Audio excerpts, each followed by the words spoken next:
साई राम, जय साई राम। आपकी अपनी साई गीता। आपका तहे दिल से धन्यवाद करती हूँ इस चैनल को इतना प्यार देने के लिए।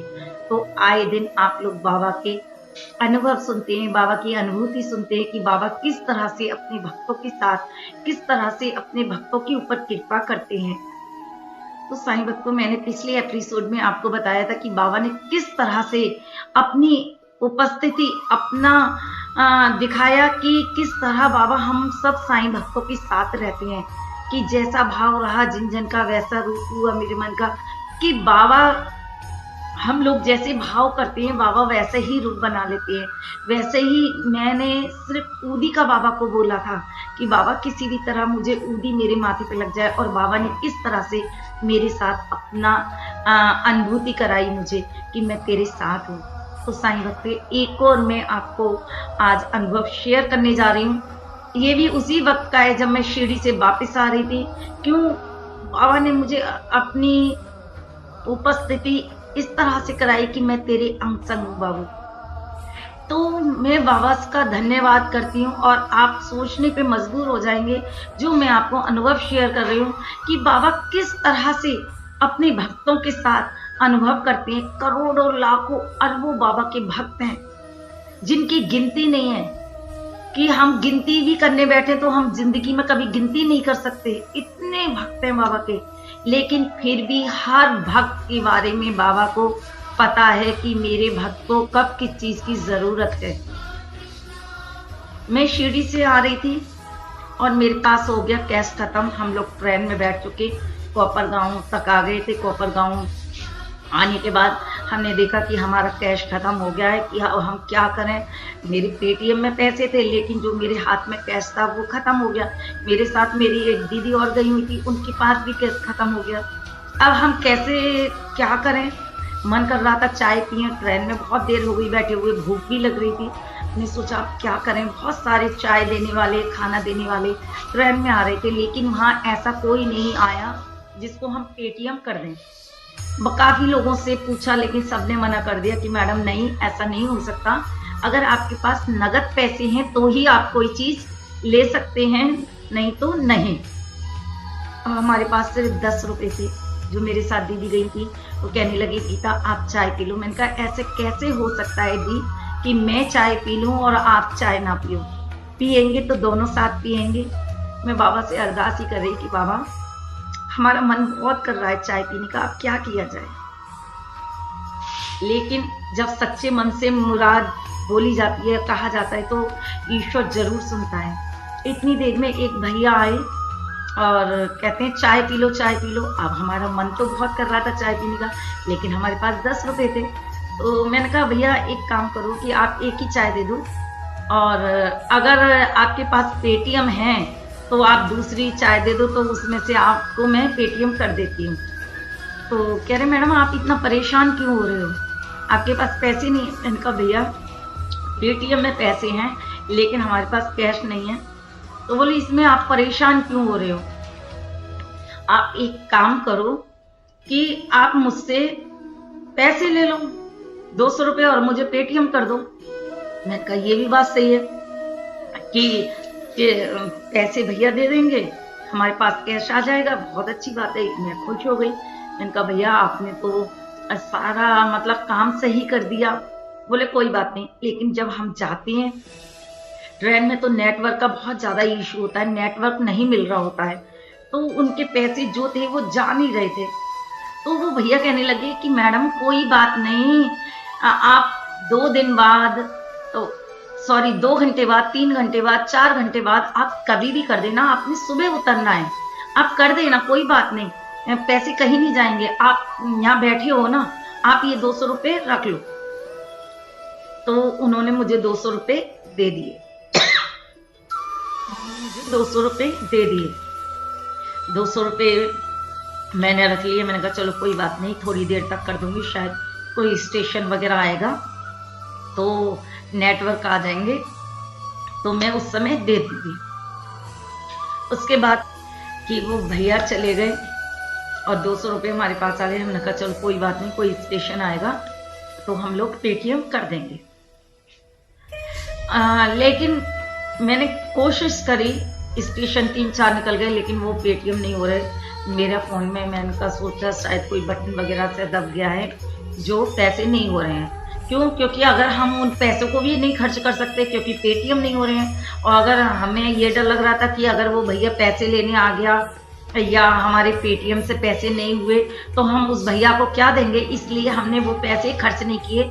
वो मैं बाबा लेके जाती हूँ अपने साथ, कृष्णा जी वगैरह, तो मैंने वहीं रख दिए। मैंने कहा बाबा ये आपके पास पैसे रखे हैं। तो मैंने सोचा कि चलो मेरे साथ में जो बहुत सारे लोग आए हैं वो देखती हूँ किसी ना किसी डिब्बे में बैठे होंगे, वहाँ उनसे मदद मांगती हूँ।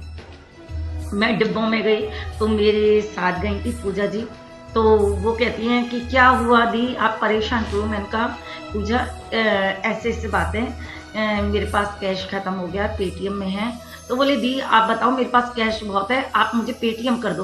बोले तुम्हारे पास कितने हैं पेटीएम में? मैंने कहा 400-500 रुपये हैं। आप एक काम कर दीजिए, आप 400-500 रुपये आप मुझसे पेटीएम ले लीजिए और मुझे दे दीजिए। उन्होंने वही कार्य किया, उन्होंने पैसे मेरे हाथ में दे दिए, मैंने उन्हें पेटीएम कर दिया और पेटीएम उनके पास पहुँच गया। अब पहुंच गया तो मैं खुश हो गई। मैंने कहा अब तो सही हो गया, क्योंकि जो पैसे रखे हैं वो मैं भैया को दे सकती हूँ और 400 रुपये मेरे हाथ में और आ गए। मुझे बहुत खुशी हुई। मैंने कहा देवा तुमने मेरा साथ बहुत दिया। उसके बाद क्या करते हैं, मैंने कहा भाई बहुत देर हो गई, 2-3 घंटे हो गए, वो भैया नहीं आए। तो मैंने सोचा भैया तो आए नहीं हैं और पैसे भी जा नहीं रहे हैं, अब हम क्या करें? रात का खाने का टाइम हो गया, शाम के टाइम हो गया।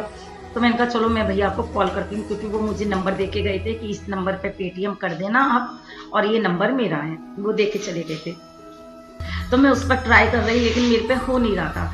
तो मैं दोबारा से फिर उसी फ्रेंड के पास गई और उसके हस्बैंड से बोला कि भैया पता नहीं कि ये आप चेक करिए कि ये मतलब पूजा के फ़ोन पे पेटीएम हो गया, सब फ़ोनों पे पेटीएम हो रहे हैं, लेकिन इस नंबर पे क्यों नहीं पेटीएम हो रहा? मुझे ये लग रहा था कि क्या बात है। तो उन्होंने, भैया ने देखा तो बोले लाइए मैं देख लेता हूँ कि क्या चक्कर है, कोई क्या है। जब उन्होंने देखा तो क्या देखते हैं कि जो वो नंबर दे के गए वो बैंक से कनेक्ट नहीं था। क्या नहीं था? बैंक से कनेक्ट ही नहीं था। अब वो जब कनेक्ट ही नहीं है तो पैसे कैसे जाएंगे? क्योंकि पैसे तो बैंक में जाते हैं, कनेक्ट ही नहीं था। वो बोले दीदी ये नंबर तो बैंक से कनेक्ट नहीं है, तो इसमें आप पैसे कैसे भेज सकते हो? आप उनको कॉल करो और उनसे कहो कि कोई और दूसरा नंबर दें। मैंने कहा ये भी बात ठीक है। मैंने उसी समय उनको कॉल किया, लेकिन वो कॉल नहीं लगा, वो कॉल भी नहीं लग रहा। मतलब ये ऐसा लग रहा है जैसे नंबर ही नहीं है, बंद, कुछ बोल ही नहीं रहा है। आज मुझे कम से कम हफ्ते से भी ऊपर हो गया आए हुए, लेकिन अभी तक ना वो नंबर पे फ़ोन गया, ना वो फ़ोन नंबर लग रहा है, और ना ही वो पेटीएम में पैसे गए। तो आप क्या कहेंगे?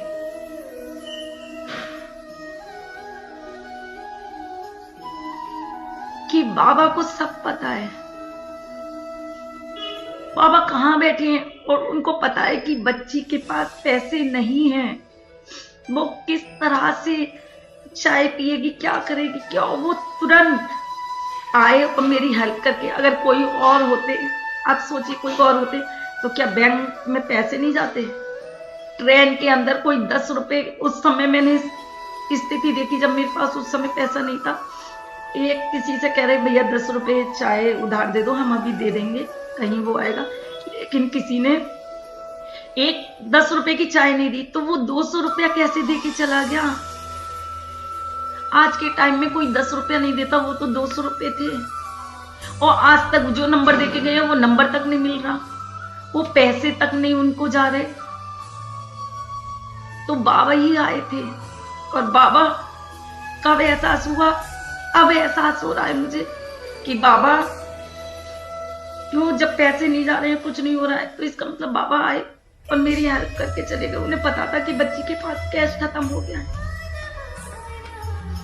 तो बाबा इस तरह से अपने भक्तों के साथ अनुभव करते हैं। जब हम बहुत ज्यादा बेसहारा महसूस करते हैं अपने आप को, बहुत ज्यादा ऐसा लगता है कि बाबा तेरे सिवा कोई नहीं है, बाबा क्या होगा, क्या खाएंगे। बाबा तुरंत आ गए, फल नहीं लगाया बाबा ने, जब बहुत मुश्किल बढ़ जाती है, देखा है द्रौपदी जब बहुत मुश्किल में थी तो कृष्णा को आवाज लगाई, वो पल में आ गए थे, क्योंकि वही कृष्णा है, वही साईं है। ऐसे ही साईं को अरदास करिए कि बाबा कैसे क्या होगा। बाबा तुरंत आए, लेकिन उन्होंने अपना एहसास उस समय नहीं होने दिया, क्योंकि अगर वो एहसास होने देते तो हम उन्हें जाने नहीं देते। तो साईं भक्तों, बाबा बहुत सारे अनुभव करते हैं अपने भक्तों के साथ। तो मैं आप लोगों से भी कहूंगी कि बाबा की शरण सबसे बड़ी शरण है। बाबा अपने भक्तों को कभी निराश नहीं होने देते, कभी उनके ऊपर मुश्किल नहीं आने देते, और हमेशा हमेशा हमेशा अपने भक्तों की रक्षा करते हैं। और किस तरह से मेरे साथ रक्षा की, एक और अनुभव के साथ दोबारा से उपस्थित होंगी, वो भी शिरडी का ही है। जिस समय मैं 11 दिन शिरडी में रही हूँ, बाबा ने एक एक करके मेरे साथ क्या क्या चमत्कार किए हैं, वो सारे अनुभव मैं आपको शेयर करना चाहती हूँ। और अभी मैं 4 तारीख को फिर से शिरडी जा रही हूँ, और बाबा से कहूँगी कि बाबा अभी भी मुझे अपनी उपस्थिति का एहसास कराना। और आप लोग भी अगर शिरडी जाना चाहते हैं तो आप मुझे बता सकते हैं, आप लोग भी मेरे साथ चलें, हम सब एक साथ मिलके जाएंगे तो बात ही अलग होगी। तो अगर आपके पास भी बाबा के एक्सपीरियंस या अनुभव हैं तो प्लीज़ आप लोग भी ज़रूर शेयर कीजिएगा। ओम साई राम, जय साई राम।